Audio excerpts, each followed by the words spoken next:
পরের জন্মে আবার আমায় নারী করো, তবে যোনি আর বক্ষখানা রেখে দিও তোমার ওসব পুরুষ সন্তানদের জন্য, যার জন্য আমায় রোজ খুন হতে হয়, লাঞ্ছনা পেতে হয়। তাদের কালো থাবা সারাক্ষণ ওত পেতে থাকে ছুঁয়ে দেবার ছলে।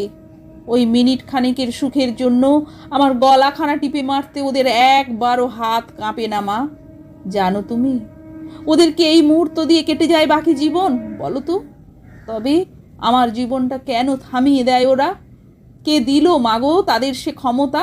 মাগো, তুমি যদি আমায় বানিয়ে থাকো, কেন তুমি সে অধিকার পুরুষকে দিয়ে রেখেছো? আমার ইচ্ছে অনিচ্ছে সুখ তারা ঠিক করে দেবে?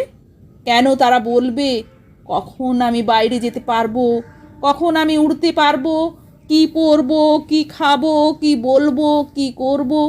আদৌ কি এটা বাঁচা? আদৌ কি আমি বাঁচতে পারবো?